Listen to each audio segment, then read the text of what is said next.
અભય થઈને નિષ્પક્ષતાથી નિરપેક્ષ રીતે વાસ્તવિકતાનો અરીસો રૂપી સચોટ માહિતી લાવતો સત્યની સાથે અભય ટાઈમ્સ।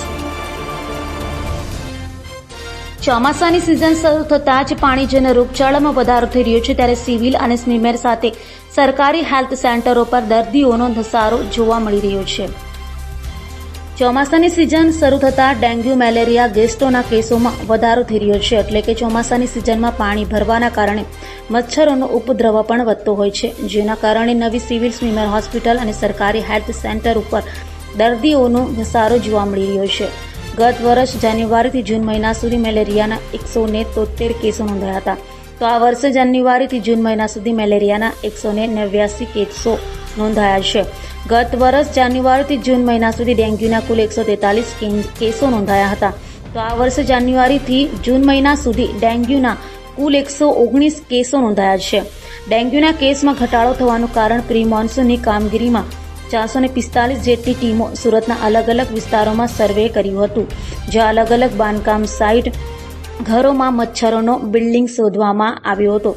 છેલ્લા 14 દિવસમાં બાંધકામ સાઇટ તેમજ અલગ અલગ જગ્યા પર દંડનીય કાર્યવાહી હાથ ધરવામાં આવી હતી। એમાં છેલ્લા 2 માસમાં આરોગ્ય વિભાગે 15 લાખનો દંડ વસૂલ્યો છે, જેના કારણે સરકારી તેમજ પ્રાઇવેટ હોસ્પિટલો ડેન્ગ્યુના કેસોમાં ઘટાડો જોવા મળી રહ્યો છે, જેથી ફક્ત 15 દિવસમાં ડેન્ગ્યુના 39 જેટલા જ કેસ નોંધાયા છે।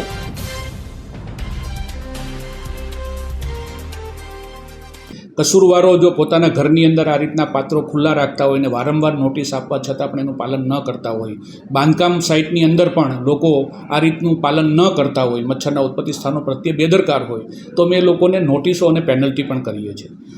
ગત 2 અઠવાડિયા દરમિયાન લગભગ સુરત મહાનગરપાલિકા દ્વારા 2000 કરતાં વધારે બાંધકામોની અંદર તપાસ કરવામાં આવેલી, જેમાં 500 કરતાં વધારે બાંધકામોમાં મચ્છરના ઉત્પત્તિ સ્થાનો મળેલા, અને એ 500 મચ્છરના ઉત્પત્તિ સ્થાનોની સામે અમે લગભગ 15 લાખ રૂપિયા જેટલી એ લોકોને પેનલ્ટી પણ કરેલી।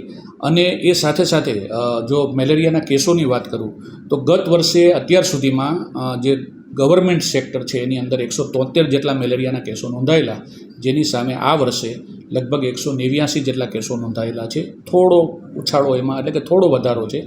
અને ડેન્ગ્યુના કેસોમાં 25ની સામે 39 કેસો છે।